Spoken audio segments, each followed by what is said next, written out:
ma connaissance, durant les 2 décennies depuis la mise sur pied de l'Église du Dieu vivant, notre site web du Monde de demain n'a jamais diffusé une émission à propos de la dîme. Nous avons cependant un cours d'études bibliques sur le sujet, à savoir la leçon 17, et nous avons aussi un tableau blanc sur le même sujet. La dîme, garantie de notre paix d'esprit sur le plan financier. Mais, à nouveau, nous n'avons pas produit d'émission télévisée sur le sujet. La raison devrait être évidente. Tout notre matériel est distribué gratuitement, et, j'ajouterais, sans aucune forme de pression. Alors que certains organismes, certains individus, certaines organisations à but non lucratif peuvent donner des choses gratuitement, ils vont néanmoins vous inciter à donner. Je suis sûr que nous avons tous connu des moments où, après être entrés dans un magasin d'alimentation, lorsque nous passions à la caisse, une personne nous a demandé « Voulez-vous donner $1 à tel ou tel organisme ?» Vu que la demande nous est formulée de personne à personne, allons-nous alors opposer un refus? C'est gênant, n'est-ce pas? Ne va-t-on pas alors se sentir obligé de le faire?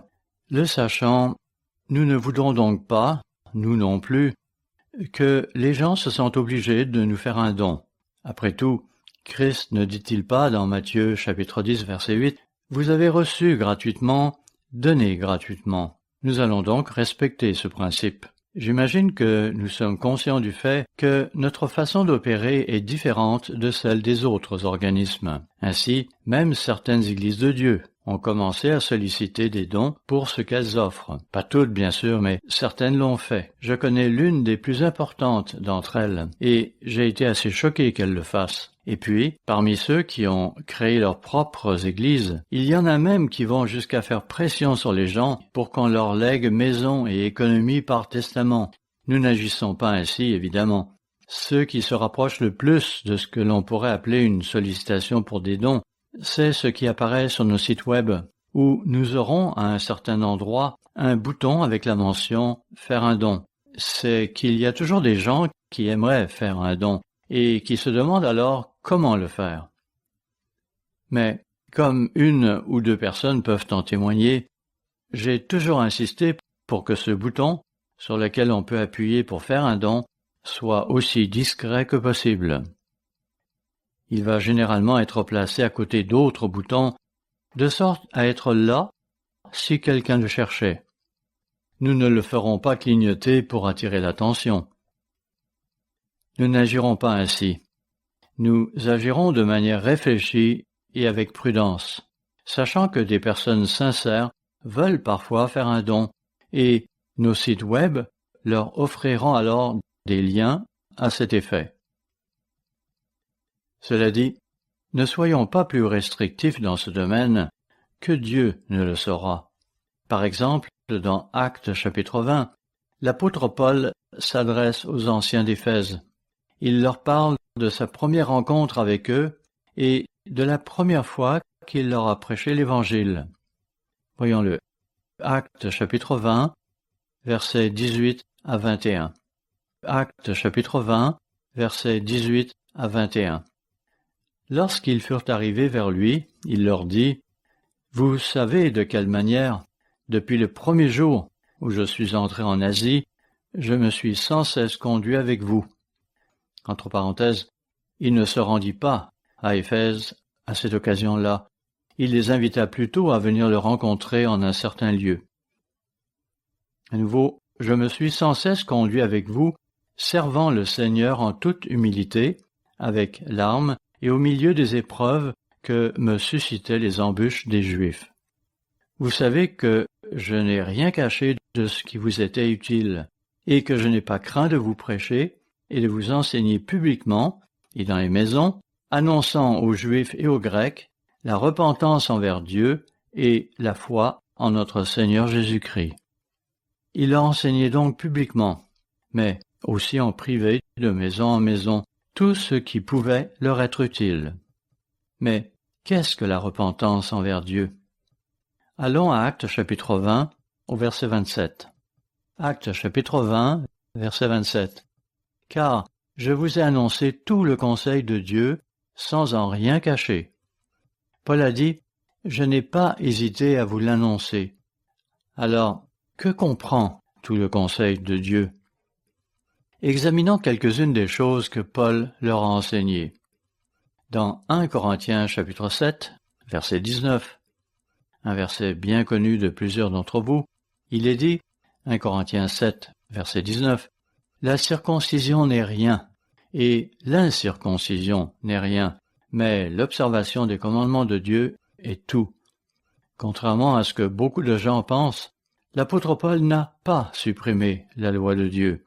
D'ailleurs, il n'aurait pas pu le faire de toute façon, car l'homme n'a pas la capacité de supprimer la loi de Dieu. Malgré tout, certains pensent qu'il nous a dit que nous n'avions plus à observer la loi. Pourtant, il dit ici, « La circoncision n'est rien, l'incirconcision n'est rien, mais ce qui compte, c'est d'observer les commandements de Dieu. » Et puis dans Romains chapitre 7, verset 7, il ajoute, Romains 7, verset 7, « Que dirons-nous donc? La loi est-elle péché? Loin de là. Mais je n'ai connu le péché que par la loi, car je n'aurais pas connu la convoitise, si la loi n'avait dit « Tu ne convoiteras point ». La loi dont il parle ici est donc manifestement celle des 10 commandements. Mais le commandement spécifique qu'il mentionne ici est « Tu ne convoiteras pas ».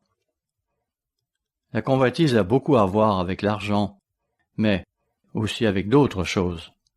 Ainsi, il pourrait aussi s'agir de convoitise sexuelle, par exemple, ainsi que d'un certain nombre d'autres choses qui impliqueraient la convoitise.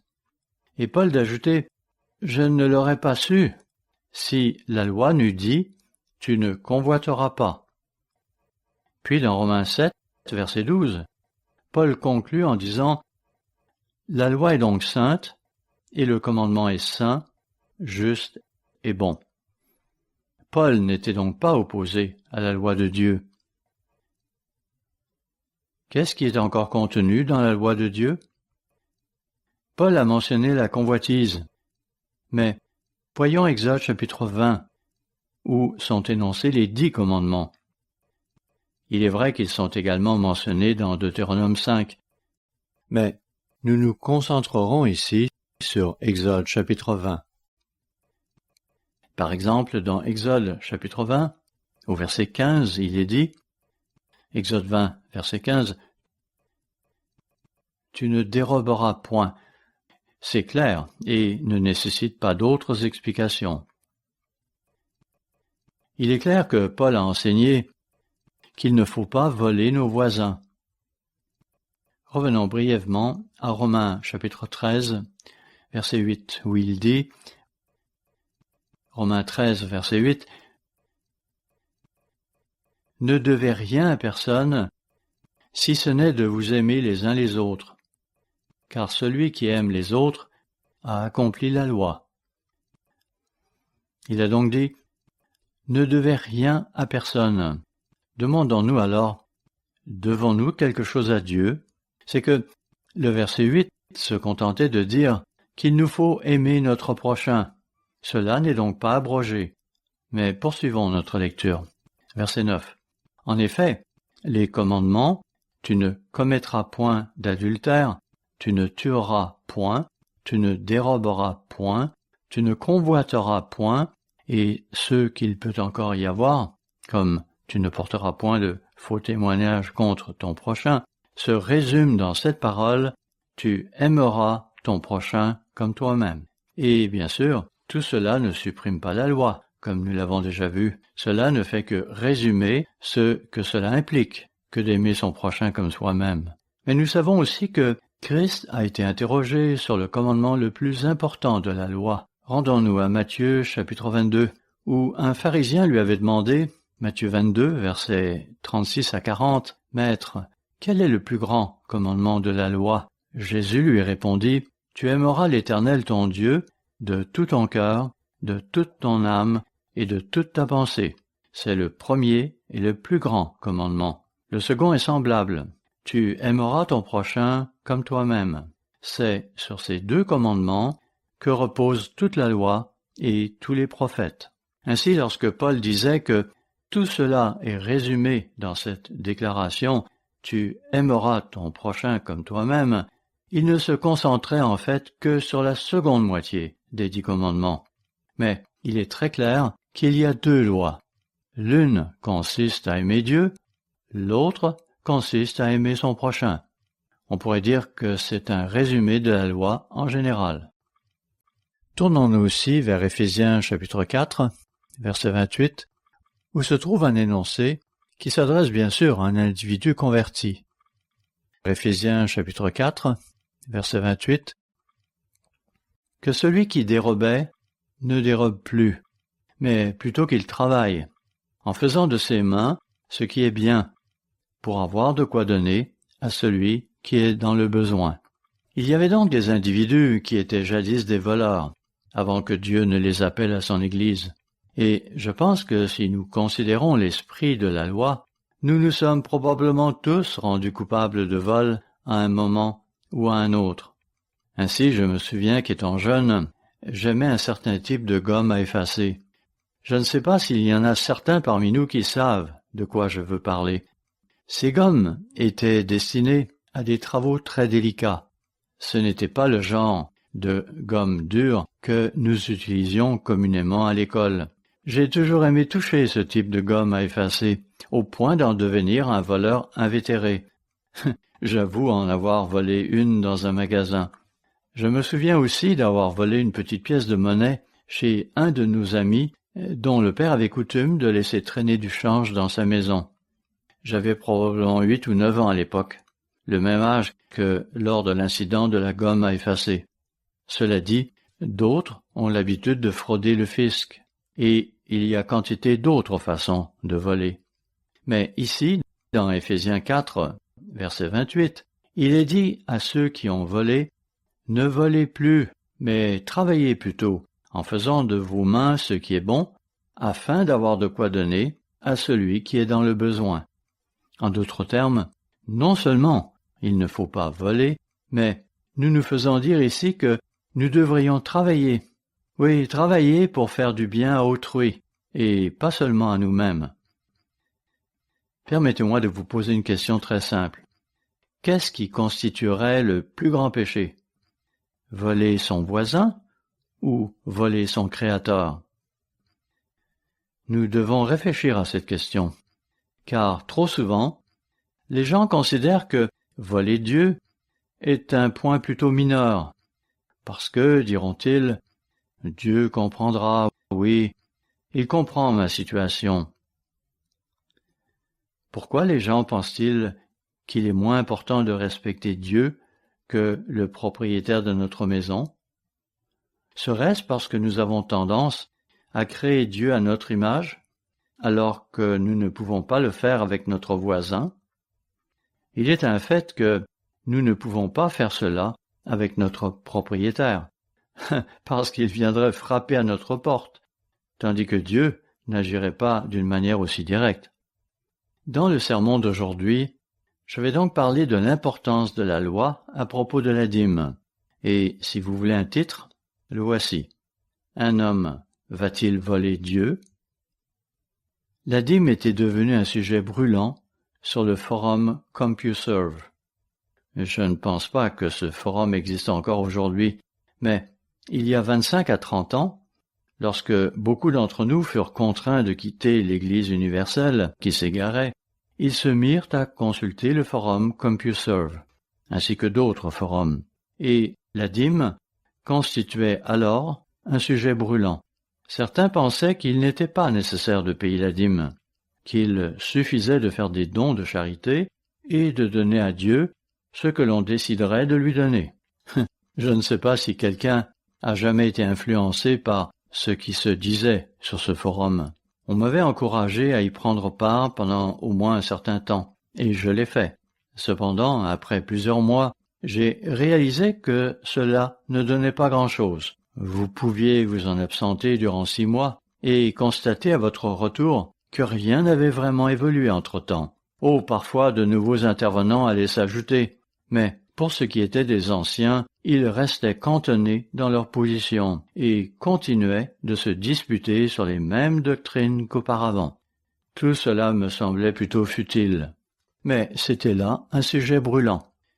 S'il est vrai que le sabbat est le commandement test pour le monde, pour certains membres de l'Église, c'est la dîme qui est le commandement test, car nombreux sont ceux qui observent le sabbat, mais sans pour autant être convaincus qu'il leur faut aussi payer la dîme.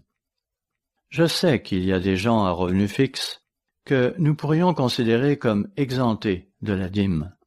Je ne parle pas de ces cas particuliers. Je parle du fait que, malheureusement, dans l'Église de Dieu, certains n'ont pas fidèlement payé la dîme. Je trouve plutôt cocasse que tant de ministères et de religions qui rejettent habituellement tout ce qui se trouve dans l'Ancien Testament vont tout de même conserver le livre de Malachie, un livre où il est question de cette loi sur la dîme.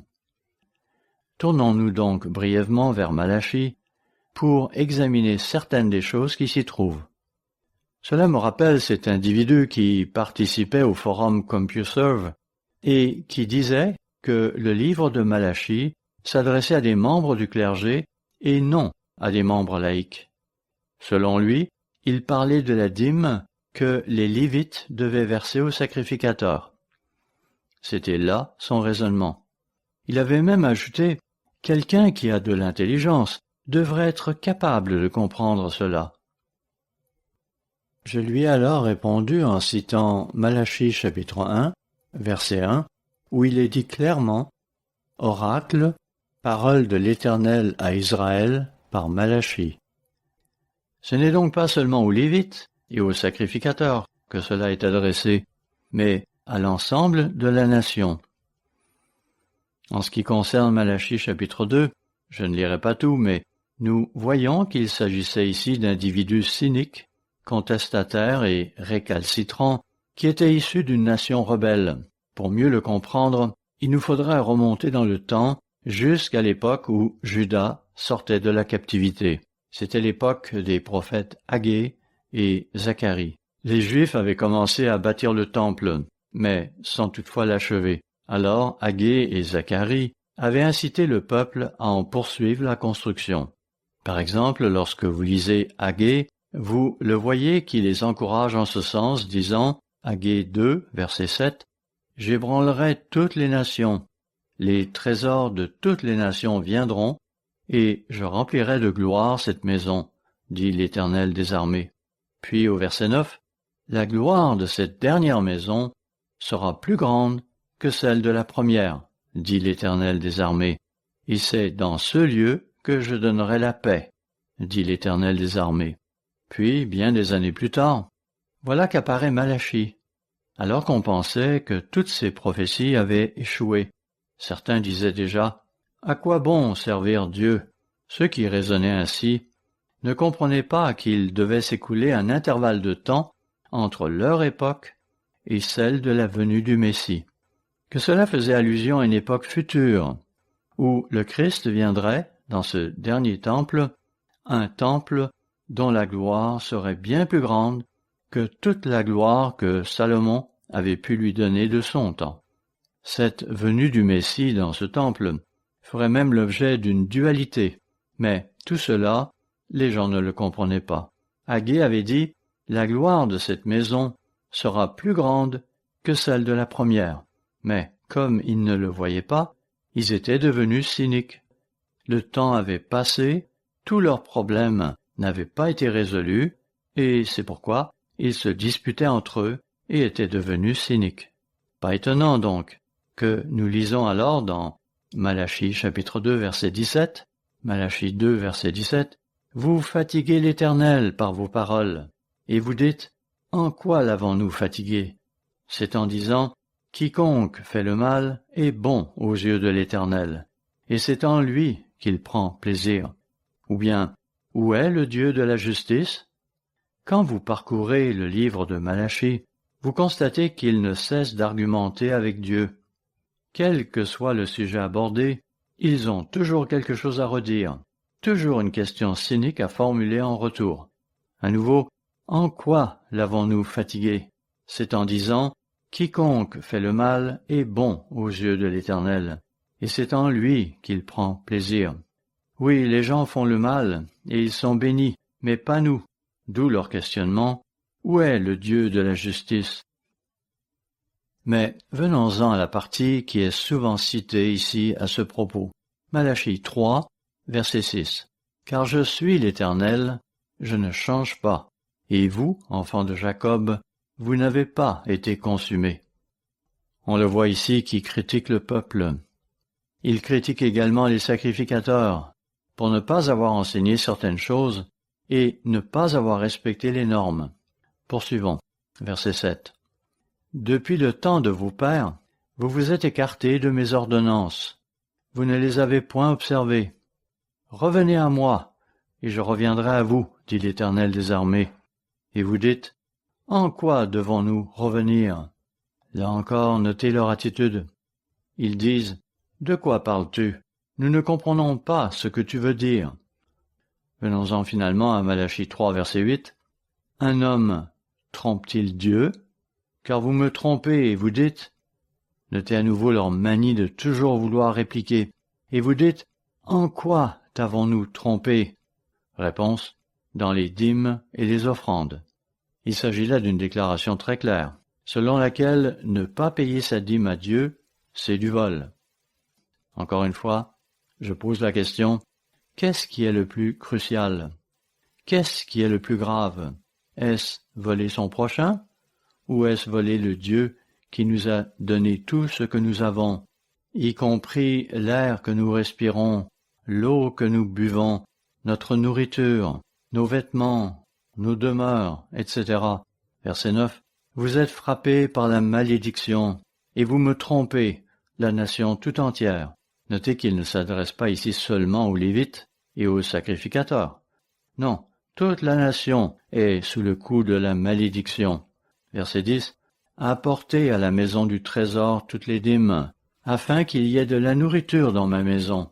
Mettez-moi de la sorte à l'épreuve, dit l'Éternel des armées, et vous verrez si je n'ouvre pas pour vous les écluses des cieux, si je ne répands pas pour vous la bénédiction en abondance. Certains pensent qu'il faudrait plutôt dire ici que Dieu nous bénira alors suffisamment. Lorsqu'ils apporteraient la dîme dans leur grenier, dîme qui se composait surtout de céréales et de produits agricoles, il n'y aurait donc pas assez de place pour la recevoir.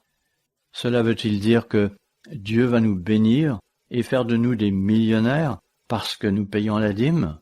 Je pense que c'est parfois l'impression que nous donnons aux gens. Ce qu'il faut plutôt comprendre, c'est que Dieu va alors subvenir à nos besoins. Il va prendre soin de nous. Il ne faut pas penser que Dieu va littéralement ouvrir les fenêtres du ciel et déverser sur nous des bénédictions financières qu'il nous serait impossible d'imaginer. Je suis persuadé qu'il y en a dans cette salle qui paient fidèlement leurs dîmes, et que cela n'est pas toujours facile, surtout avec l'inflation qui sévit dans notre pays. D'ailleurs, si nous pensons que c'est grave ici, sachez que c'est bien pire ailleurs. Ainsi, je discutais hier avec un homme qui me disait qu'en Angleterre, le prix de l'essence était monté à un moment donné à 8 livres sterling le gallon US. À noter cependant que le prix va varier beaucoup en fonction du temps et du lieu, même à l'intérieur d'un même pays. Ainsi, fin novembre 2023, toujours en Angleterre, on devait payer en moyenne 5,72 livres sterling pour le gallon US. Cela revient à environ 1,88 $ US par litre, ou 2,57 $ canadiens par litre, ou encore 1,72 € par litre. Lorsque je vivais là-bas dans les années 50, la livre sterling valait environ 2,8 $ US. Sa valeur a beaucoup baissé et se situe actuellement à environ 1,25 $ US. Alors je vous pose la question, aimeriez-vous payer 2,57 $ canadiens par litre ou 1,72 € par litre? Et vous savez, il y a des endroits dans le monde qui souffrent d'une inflation encore bien plus importante que la nôtre, ainsi que d'autres problèmes. Bien sûr, cela ne vous sera pas d'un grand secours. surtout si vous avez de la difficulté à payer votre dîme. Notez cependant ce que Dieu promet à ceux qui le font. Malachie 3, verset 11. Pour vous, je menacerai celui qui dévore. Il y a donc ici une promesse que Dieu va arranger les choses pour nous. Et il ne vous détruira pas les fruits de la terre, et la vigne ne sera pas stérile dans vos campagnes, dit l'Éternel des armées. Verset 12. Toutes les nations vous diront heureux, car vous serez un pays de délices, dit l'Éternel des armées.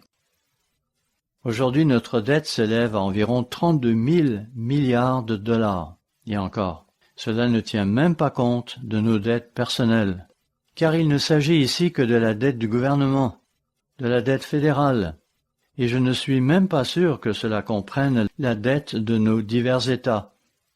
Mais si nous considérons notre monde actuel, il y a de quoi paniquer, car ce n'est pas seulement ici, aux États-Unis, que notre endettement donne le vertige. Dans d'autres pays, ce n'est guère mieux, toute proportion gardée. Cela dit, Dieu dit qu'il nous bénira si nous faisons notre part.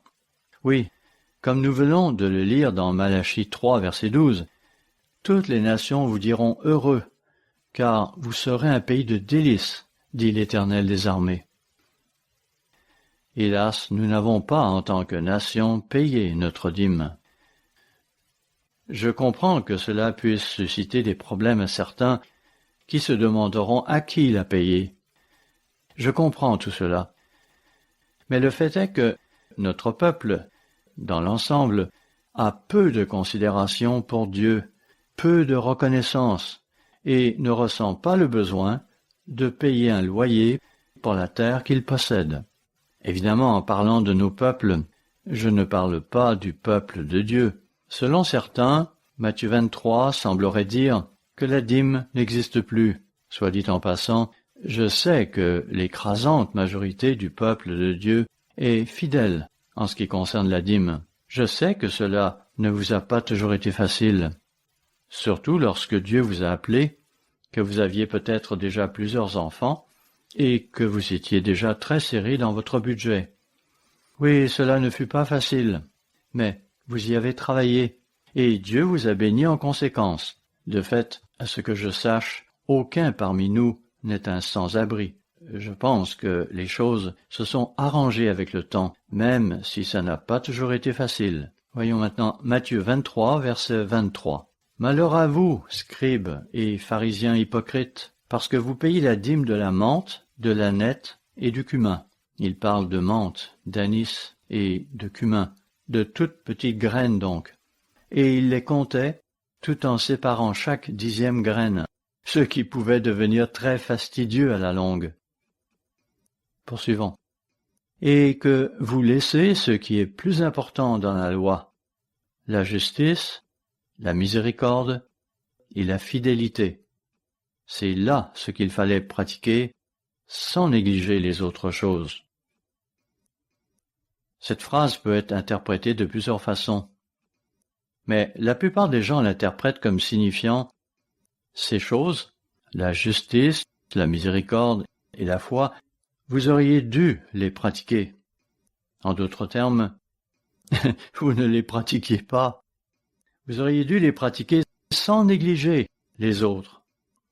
Quelle que soit la façon d'interpréter cette phrase, l'idée est que la dîme est toujours importante, mais que compter chaque petite graine ne revêt pas autant d'importance que la justice, la miséricorde et la foi.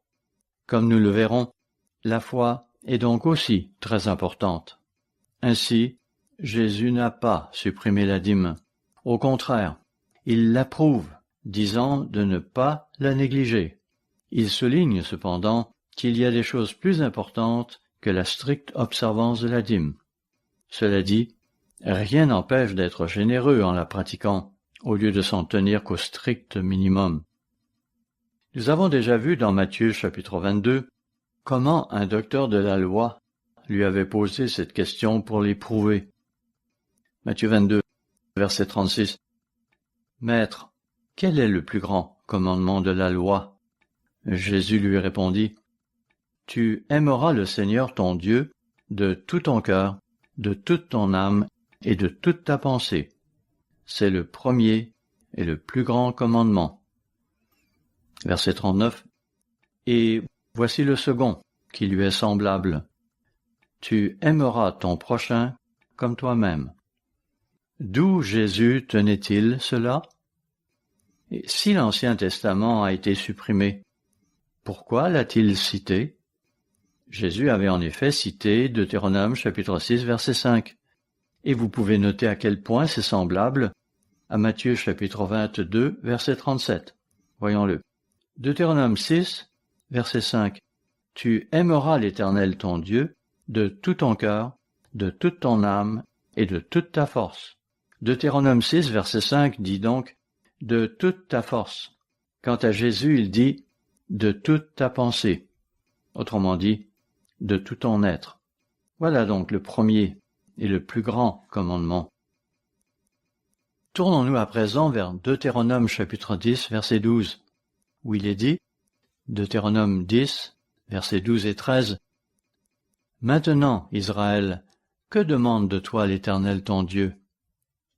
Oui, qu'est-ce en fin de compte que Dieu attend de nous, de vous et de moi, si ce n'est que tu craignes l'Éternel ton Dieu, afin de marcher dans toutes ses voies, d'aimer et de servir l'Éternel ton Dieu de tout ton cœur et de toute ton âme, si ce n'est que tu observes les commandements de l'Éternel et ses lois que je te prescris aujourd'hui, afin que tu sois heureux. » Notez que c'est pour notre bien.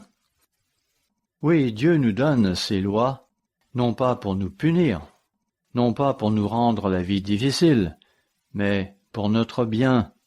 Et tous ceux parmi nous, qui sont des parents, peuvent comprendre cela.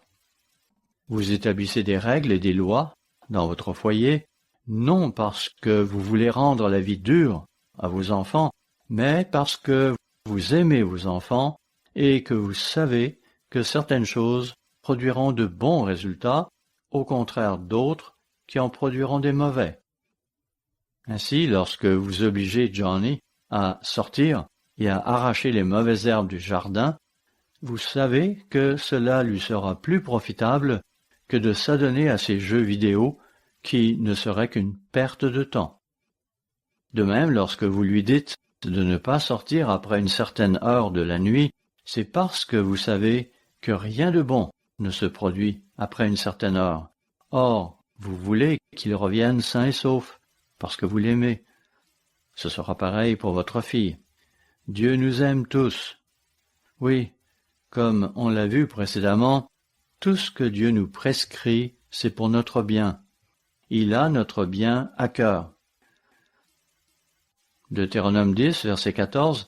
« Voici, à l'Éternel ton Dieu appartiennent les cieux et les cieux des cieux, la terre et ce qu'elle renferme. » Pensez-y. Quand nous prions, combien de fois pensons-nous à cet univers que Dieu a créé? Et puis, nous avons cette belle terre sur laquelle nous vivons. Nous avons souvent de si belles journées, même si certaines sont parfois plus difficiles.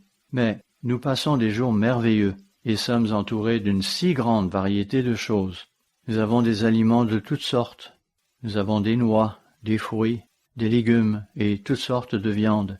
Il y a tant de choses sur cette terre. Dieu nous fournit toutes ces choses. Il fournit aussi de la nourriture aux animaux, aux oiseaux et même aux insectes. Ils ont chacun leur propre nourriture et tout cela fonctionne en parfaite harmonie. Bon, voilà pour la Terre. Mais qu'en est-il de l'univers, notamment du système solaire, et tout particulièrement du Soleil?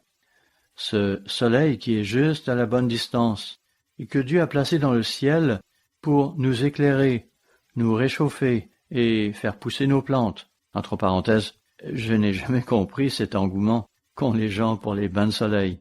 Ils vont à la plage et se mettent de la crème solaire, ils s'en mettent sur le ventre, sur les bras, etc. Puis ils vont s'étendre et se laissent griller. Je n'ai jamais vraiment compris cela. Mais les gens le font. Ils adorent ça. Bon, si c'est là leur dada, que cela fasse leur bonheur. Dieu nous donne donc toutes ces choses. Par exemple, la lune est juste à la bonne distance de la Terre. et cela nous donne des marées qui ne sont ni trop fortes ni trop faibles. Que de choses merveilleuses. Et puis, il y a ceux qui vont s'intéresser à notre galaxie et à l'endroit que nous occupons dans cette galaxie. Saviez-vous que si nous n'étions pas situés là où nous sommes, nous ne pourrions pas voir une aussi grande portion de l'univers lointain? Puis nous apprenons qu'il existe des milliards de galaxies, contenant chacune des milliards d'étoiles. Quant aux confins de l'univers observable, selon notre connaissance actuelle, il se situerait à environ 13 milliards d'années-lumière, la distance que parcourrait la lumière en 13 milliards d'années. Inutile de dire qu'il nous est impossible de comprendre à quel point l'univers est grand. Pourtant, de son trône au troisième ciel, Dieu nous regarde et dit « Je veux faire de vous mes fils et mes filles. Je veux que vous viviez éternellement. Je vous ai créés dans ce but. » Lorsque nous pensons à ce que Dieu nous a donné, que pouvons-nous faire pour lui? Nous lui devons tout. Lorsque nous considérons des passages de l'Écriture, tels que Deutéronome 10, verset 14, où il est dit « Voici, à l'Éternel ton Dieu appartiennent les cieux et les cieux des cieux, la terre et tout ce qu'elle renferme. » N'est-ce pas émouvant? Comment réagirons-nous alors en lisant Deutéronome chapitre 30, verset 6? Voyons-le, Deutéronome 30, verset 6. « L'Éternel ton Dieu circoncira ton cœur et le cœur de ta postérité, et tu aimeras l'Éternel ton Dieu de tout ton cœur et de toute ton âme, afin que tu vives. » Dieu va donc circoncire notre cœur. Il va changer notre façon de penser dans cette vie. Ézéchiel chapitre 11 nous apprend comment Dieu va s'y prendre pour circoncire notre cœur. Voyons-le. Ézéchiel chapitre 11, verset 17. Ézéchiel chapitre 11, verset 17. « C'est pourquoi tu diras, ainsi parle le Seigneur l'Éternel. Je vous rassemblerai du milieu des peuples, je vous recueillerai des pays où vous êtes dispersés, et je vous donnerai la terre d'Israël. » Il est ici question de leur retour de captivité. Verset 18. « C'est là qu'ils iront, et ils en ôteront toutes les idoles et toutes les abominations. » Versets 19 et 20. « Je leur donnerai un même cœur, et je mettrai en vous un esprit nouveau. J'ôterai de leur corps le cœur de pierre, et je leur donnerai un cœur de chair. » Et pourquoi Dieu fait-il cela? Afin qu'ils suivent mes ordonnances et qu'ils observent et pratiquent mes lois. Et ils seront mon peuple, et je serai leur Dieu.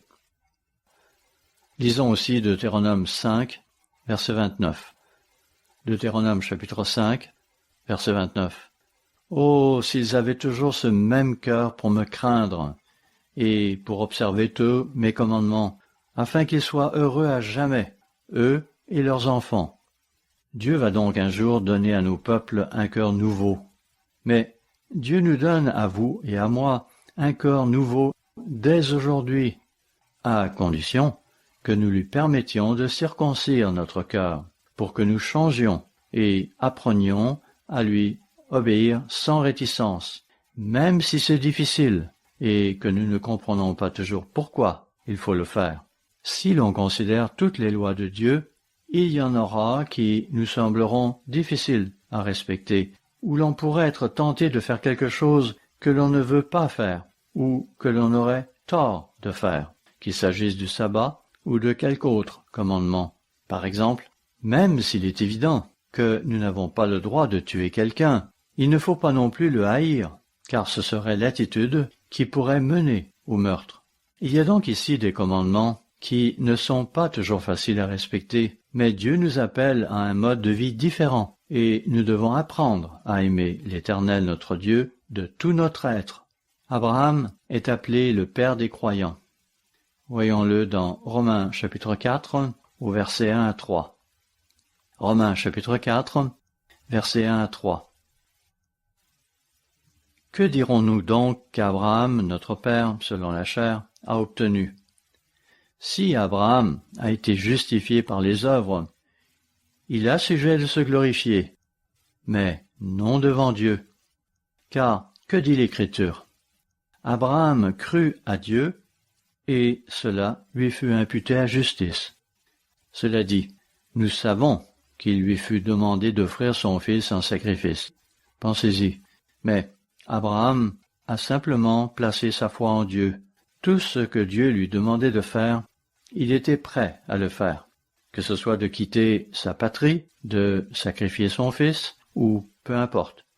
Tournons-nous maintenant vers Romains, chapitre 4, verset 16. Romains 4, verset 16. C'est pourquoi les héritiers le sont par la foi, pour que ce soit par grâce, afin que la promesse soit assurée à toute la postérité, non seulement à celle qui est sous la loi, les Juifs avaient la loi codifiée, mais aussi à celle qui a la foi d'Abraham, notre Père à tous. Entre parenthèses, c'est de là que vient cette expression « Abraham, le Père des croyants ». Oui, Abraham était une personne remarquable. Notons ce que Jean chapitre 8 dit à son sujet.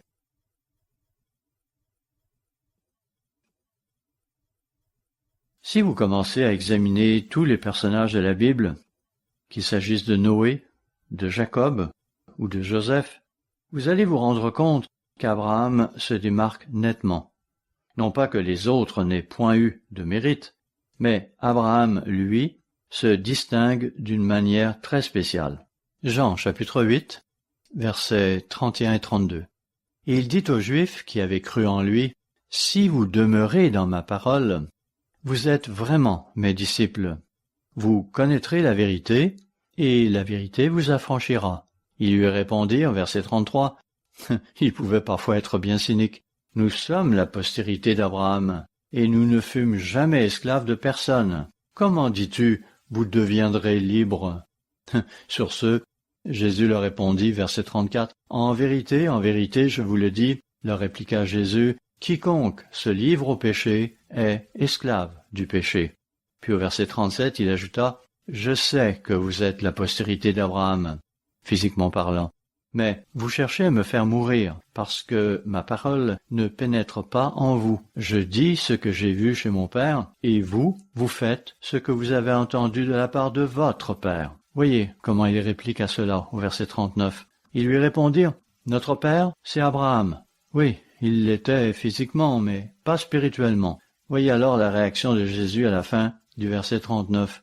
Jésus leur dit, « Si vous étiez enfants d'Abraham, vous feriez les œuvres d'Abraham. » Quand Jésus leur dit finalement, au verset 41, qu'ils faisaient les œuvres de leur père, c'était de Satan le diable qu'il parlait, comme en témoigne le verset 44. C'est intéressant qu'ils considéraient Abraham comme leur père. Abraham n'était pas seulement un homme de foi, mais aussi un homme d'obéissance. Notez-le dans Genèse chapitre 26. Ce qu'il faut de la foi pour être obéissant. Dans Genèse chapitre 26 verset 4, où il est question d'Isaac, nous lisons Genèse 26 verset 4, « Je multiplierai ta postérité comme les étoiles du ciel. Je donnerai à ta postérité toutes ces contrées, et toutes les nations de la terre seront bénies en ta postérité. » Pourquoi? Pourquoi seront-ils tous bénis? Parce que, verset 5, « Abraham a obéi à ma voix, et qu'il a observé mes ordres, mes commandements, mes statuts et mes lois. » Cela inclut beaucoup de choses quand on y pense, pas seulement les commandements et les lois, mais aussi les statuts et les ordres que Dieu lui avait donnés en particulier. Si vous parliez de cela à certains de ceux qui se sont laissés entraîner dans l'apostasie de l'Église universelle, et que vous leur demandiez de quoi il est question ici, il est possible que ceux-ci répondraient alors que cela ne fait nullement mention du sabbat. Et pourtant, Dieu n'a-t-il pas institué et sanctifié le sabbat dès Genèse chapitre 2? Et puis, ceci pourrait aussi objecter qu'on ne parle pas ici de loi à propos d'animaux purs et impurs. Là encore, on pourrait leur mentionner que Noé avait fait entrer dans l'arche 7 couples de tous les animaux purs mais seulement une paire de tous les animaux impurs. Il savait donc faire la différence. Par ailleurs, en ce qui concerne la loi sur la dîme, ils vont aussi renier qu'il y ait fait allusion dans Genèse chapitre 26, verset 5.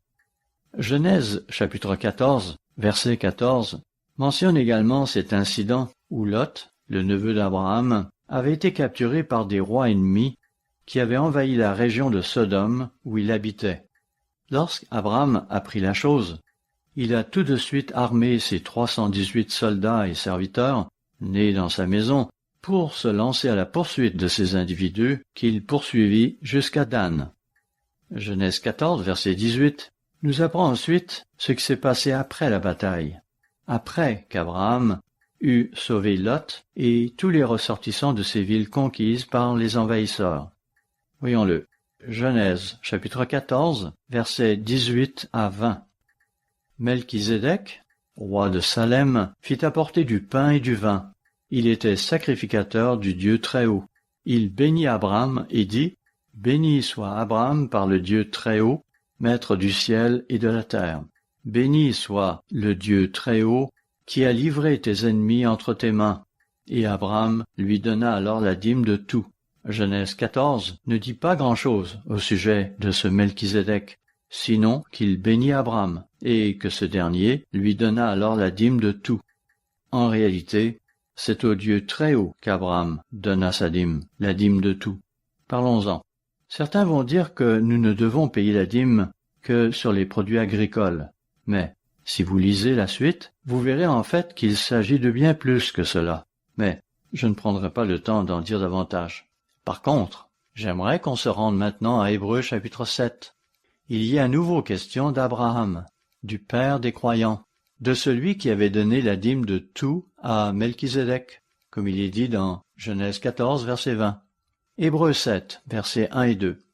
En effet, ce Melchizedek était roi de Salem, sacrificateur du Dieu Très-Haut. Il alla au-devant d'Abraham lorsqu'il revenait de la défaite des rois. Il le bénit, et Abraham lui donna la dîme de tout. Il est d'abord roi de justice, d'après la signification de son nom, ensuite roi de Salem, c'est-à-dire roi de paix. Versets 3 et 4, il est sans père, sans mère, sans généalogie. Il n'a ni commencement de jour, ni fin de vie, mais il est rendu semblable au Fils de Dieu. Ce Melchizedek demeure sacrificateur à perpétuité. Considérez combien est grand celui auquel le patriarche Abraham donna la dîme du butin. Les gens ont toutes sortes d'idées sur l'identité de Melchizedek. Pourtant, il est clairement mentionné ici qu'il est un roi de justice, un roi de paix, et qu'il n'a ni père, ni mère, ni généalogie. Il y a des gens qui essaient de raisonner autour de cela et qui prétendent qu'il s'agit de Seth ou de quelque autre personne. À quel point Abraham était-il un personnage important? Eh bien, le nom Abraham est utilisé 61 fois dans les Écritures. Lorsque son nom a été changé en Abraham, il a été utilisé 251 fois de plus dans les Écritures. S'il est vrai que ces noms figurent dans les généalogies, ce n'est généralement pas le cas. Si l'on combine les noms Abraham et Abraham, on les trouvera 312 fois dans les Écritures. C'est tout de même significatif. Pourtant, même si Abraham était manifestement un personnage important, cela ne l'a pas empêché de donner la dîme à cet autre personnage important qu'était Melchizedek. Poursuivons notre lecture dans Hébreux chapitre 7. Hébreux 7, verset 5. Ceux des fils de Lévi, qui exercent le sacerdoce, ont, d'après la loi, l'ordre de lever la dîme sur le peuple, c'est-à-dire sur leurs frères, qui cependant sont issus des reins d'Abraham. C'était donc aux Lévites de prélever la dîme. C'est à eux que les gens devaient payer leur dîme. À leur tour, les Lévites devaient prendre 1/10 de cette dîme qu'ils recevaient et la verser aux sacrificateurs. Les sacrificateurs recevaient donc 1/10 de la dîme du peuple. Poursuivons, versets 6 et 7. Et lui, Melchisédek, qui ne tirait pas d'eux son origine, il leva la dîme sur Abraham, et il bénit celui qui avait les promesses. Or, c'est sans contredit l'inférieur qui est béni par le supérieur. Ainsi, peu importe qui était ce Melchisédek, il devait être quelqu'un de plus important qu'Abraham, ce qui exclut du même coup tous ces personnages que certains veulent nous proposer. Par ailleurs, toujours dans Hébreux chapitre 7, Paul mentionne que les Lévites eux-mêmes, par l'intermédiaire de leur ancêtre Abraham, donnaient la dîme à Melchisédek, qui est évidemment le plus grand des sacrificateurs. Il est clair que ce Melchisédek n'était nul autre que celui qui vint par la suite en la personne de Jésus-Christ. Le reste de ce chapitre montre comment la loi sur la dîme a dû être modifiée, en ce sens qu'elle doit maintenant, à nouveau, être donnée au sacerdoce spirituel de Dieu, au véritable ministre de Jésus-Christ, comme c'était le cas à l'époque de Melchisédek, qui avait reçu la dîme d'Abraham. Tout ce que nous avons nous vient de Dieu. Et je suis sûr que beaucoup d'entre vous, quand vous vous mettez à genoux et que vous priez, vous pensez à toutes les bénédictions que Dieu vous donne. Vous le remerciez pour la nourriture qu'il vous accorde, pour les vêtements que vous portez, ainsi que pour la maison qui vous abrite. J'ai déjà raconté cette histoire auparavant. Elle remonte à la 4e année de notre mariage. Quelqu'un nous avait donné une chaise qui était de bonne qualité, excepté que le rembourrage devait être refait. Il nous avait fallu pour cela économiser près de 90 $, ce qui nous avait pris plusieurs mois. Nous nous sommes alors mis à consulter des catalogues pour trouver le genre de tissu qui nous plairait. Nous nous demandions aussi si ce tissu allait harmoniser avec les rideaux. Et puis, comme nous venions d'acheter des lampes avec des coupons que nous avions reçus lors de notre mariage, nous nous demandions également si celle-ci allait convenir au genre de tissu que nous recherchions pour notre chaise. Que de questions! Un point en amenait un autre. Comme beaucoup de jeunes, nous voulions tout avoir. Quand je repense à cette époque et à ce que Dieu nous a donné depuis, je suis tout simplement stupéfait. Je suis persuadé que beaucoup d'entre nous ressentent la même chose, en particulier ceux qui sont un peu plus âgés. Nous regardons en arrière et nous pensons à tout ce que Dieu nous a donné. Souvent, nous n'y étions pas pour grand-chose. Nous avions peut-être fait un petit héritage ou bénéficié d'une offre avantageuse au moment de la vente de notre maison, alors que le marché était favorable. À moins qu'à l'inverse, nous ayons pu acheter une maison à un prix sans pareil, alors qu'on nous avait relocalisés ailleurs, dans une région où le marché était déprimé. Ces choses arrivent parfois, et nous avons vécu tout cela dans le passé, et toutes ces bénédictions, nous les devons à Dieu. Cela dit, nous ne donnons pas la dîme pour être bénis. Nous donnons la dîme parce que Dieu nous le demande. Nous donnons la dîme parce que nous aimons Dieu plus que tout. Psaume 24, verset 1 dit « À l'Éternel, la terre et ce qu'elle renferme, le monde et ceux qui l'habitent. » Oui, tout ce que nous possédons appartient à Dieu. Psaume 50, versets 10 à 12 dit quant à lui « Car tous les animaux des forêts sont à moi, toutes les bêtes des montagnes par milliers. Je connais tous les oiseaux des montagnes, et tout ce qui se meut dans les champs m'appartient.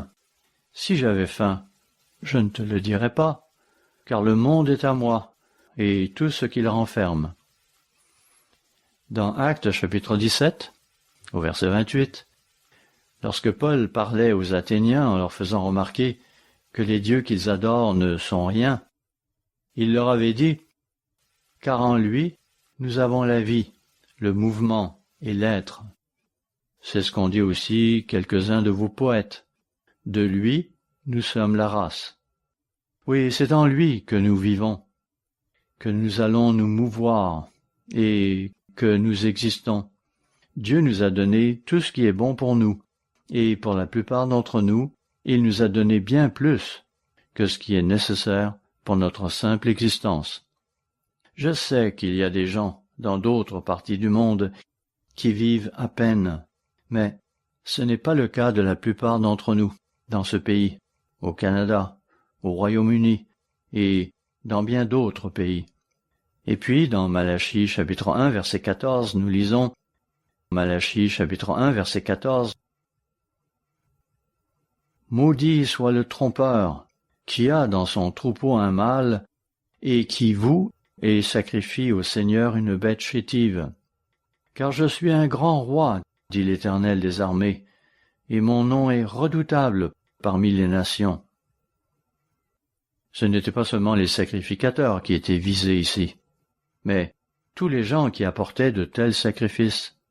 D'ailleurs, offrir une bête chétive, n'est-ce pas contraire à la loi? Le nom de Dieu est donc à craindre. Il nous est ordonné d'aimer l'Éternel notre Dieu, et cela de tout notre cœur, de toute notre âme, de tout notre esprit et de toute notre force. L'une des façons de lui montrer notre amour est de le faire passer en premier et de lui payer un pourcentage raisonnable de 10% pour notre nourriture, notre logement, nos vêtements, l'air que nous respirons, l'eau que nous buvons et tout ce que nous avons dans cette vie. De plus, n'est-ce pas lui qui nous offre aussi la vie éternelle? Soyons donc respectueux et reconnaissants de tout ce qu'il nous a donné. Je sais que c'est ce que font la plupart d'entre vous. J'en suis persuadé.